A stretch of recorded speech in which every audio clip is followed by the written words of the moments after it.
Hello and welcome to your Uncle Spurt's New York boudoir. You can tell I'm not in the UK anymore because I'm actually wearing shorts. And I'm over here for Motorola's RAZR 50 flip phone launch.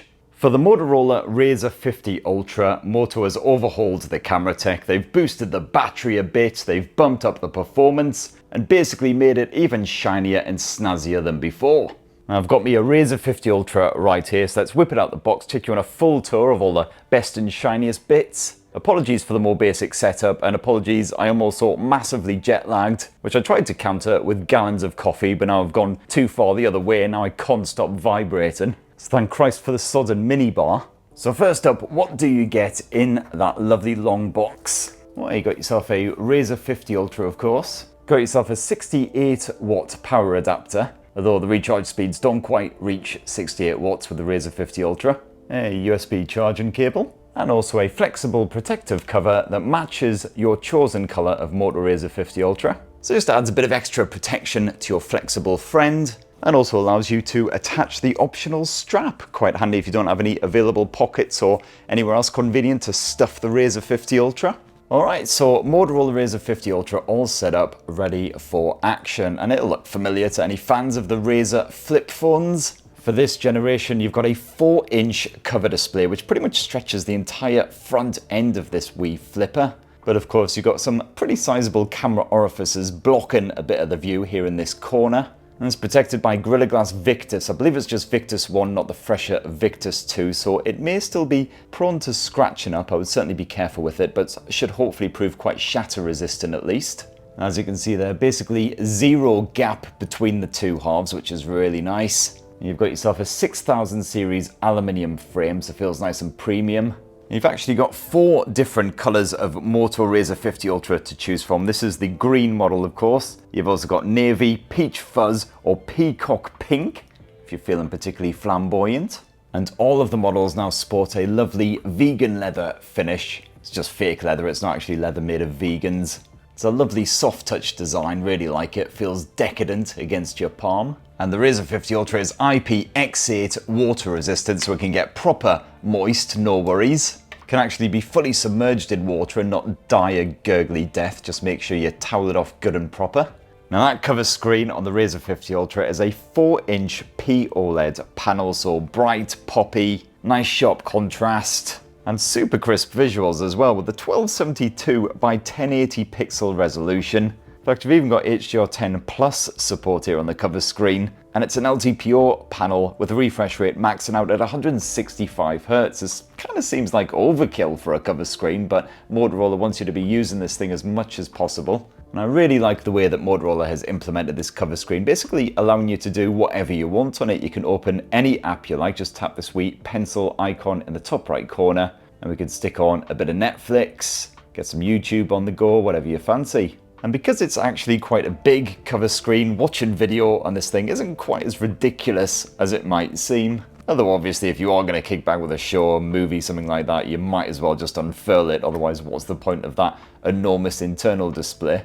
Absolutely fine for just quickly jumping into a short YouTube video or something though with your favourite northern baldy. And when you're running any app on that cover screen, you can swap between this windowed mode and full screen mode just by long pressing on the navigation bar down here. This does sometimes reset the app, however, so for instance, dive into games again, go into retro drift. As you can see, when we go full screen, it starts it again.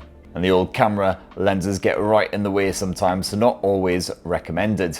So you've got all of your apps, you've got your various widgets that you set up as well, or panels as Motorola calls it. And as with the Samsung Galaxy Z Flip, you don't have to keep on flicking until you get to what you need. You can just pinch to zoom like so and then jump straight into whatever panel you want. And naturally, you can quickly and easily customize the lock screen and everything as well. You've got a variety of different themes to choose from. You can of course bung in your own photos if you wish, or get a random cute cat thing on the go. And yes, yippee hooray, you've actually got a proper always on display which automatically matches your chosen theme. Great stuff. Now Motorola reckons that the RAZR 50 Ultra is easier than ever to flip open one-handed. Let's test that out.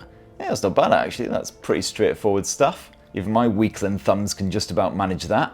And then once you're in, you've got another POLED panel, this one a mighty 6.9 incher, a proper long and thin sausage screen. And that crease is still evident, of course, but it's not really noticeable if you're just looking at the phone head on like so. And to be fair, that groove or trench or whatever you want to call it is pretty subtle when you rub your thumb over it as well. As usual, you've got a highly reflective screen protector slapped on there, but thankfully this display gets pretty bloody bright when you max it out. If I actually can, there we go. So visibility is still not fantastic when you're outdoors. There is an awful lot of glare going on, but it's just about bright enough to counter the worst of it, so you can still see what you're doing if you're just changing tracks in Spotify, reading a message, whatever.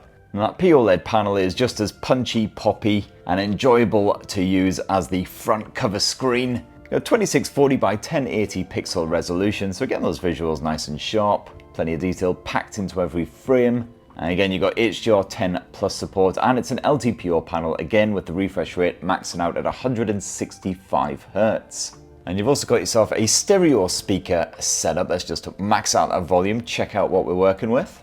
So this past fortnight, using a couple of secret, upcoming, very intriguing, budget-friendly blowers has oozed across the internet. And while the Motorola RAZR 50 Ultra not particularly impressive when it comes to the maximum volume, at least when you do boost the volume all the way up, the audio quality stays pretty strong, still pretty beefy, quite bassy. You can certainly feel the vibrations coming off it.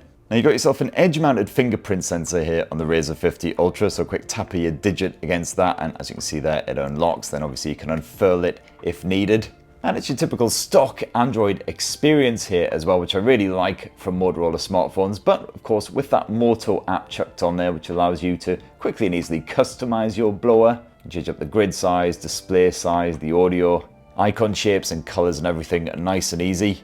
All those excellent gestures are on there as well, including, oh yes baby, the fast flashlight.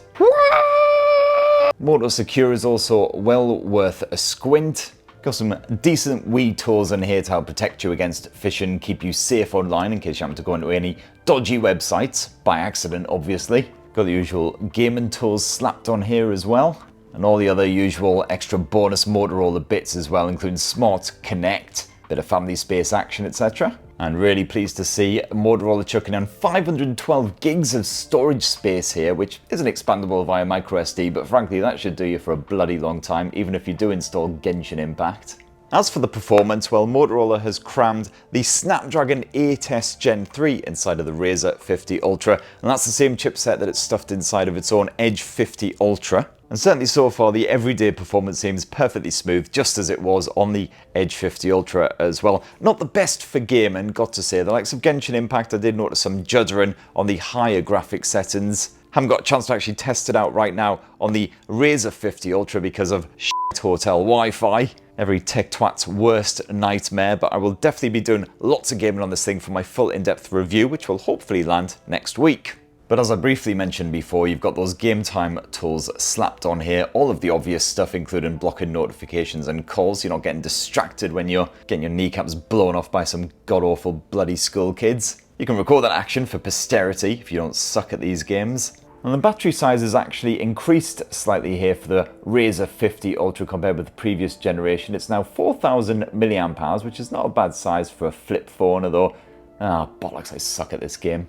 Although more demanding users will probably find themselves running out of juice before the end of a long day, so you'll certainly want to keep a charger handy. You've got 45 watt turbo power charging, which is reasonably nippy. If you want to just bung a cable in it for 10-15 minutes, you'll hopefully get enough to see you through another couple of hours of use. You've also got 15 watt wireless charging support. As I say, a full report on the battery life of the Motorola RAZR 50 Ultra once I've actually used it as my full-time phone for about a week or so. And then last up for this lovely wee RAZR 50 Ultra unboxing and tour, let's check out the camera tech. And what you've got here, as you can see there, is a dual lens setup. You've got a 50 megapixel standard shooter with optical image stabilization, backed up by a secondary 50 megapixel shooter. This one's a telephoto lens. You've got 2x optical zoom. You can keep on cropping in using a bit of digital zoom. That second lens doesn't appear to have optical image stabilization according to the specs. And of course, as usual, you can use that mighty cover screen as a kind of viewfinder to quickly and easily take selfies using that dual lens setup.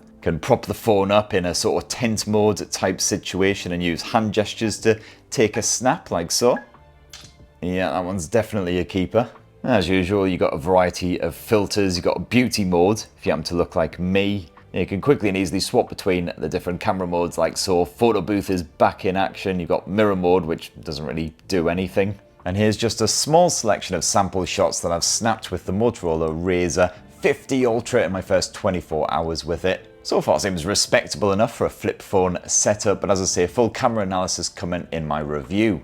For your video type shenanigans, you can capture up to 4K resolution footage, and you can quickly and easily activate camcorder mode just by bending this blower like so.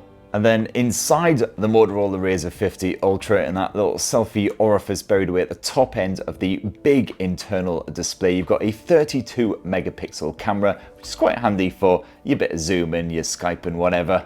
Although naturally you can just use the 50 meg shooter because the cover screen's big enough for Skyping and all that good stuff. And there you have it, my lovelies. That, in a tasty wee nutshell, is the fresh new Motorola RAZR 50 Ultra. Now, as I say, sorry about the slightly different setup for today's unboxing video, haphazard part of the job and all that. But as I say, a full Moto RAZR 50 Ultra review coming in about a week or so. I will be using it as my full-time smartphone to test out performance, battery life, see if there's any weird quirks lurking in there. Still haven't got UK pricing because it's pre-launch, but I believe it was $999 US, so probably about the same in GBPs. Yeah, let us know what you reckon down in the comments below, and please do subscribe, ding that notifications bell, all the usual YouTube bollocks, and have yourselves a ruddy, wonderful rest of the week. Cheers everyone, love you!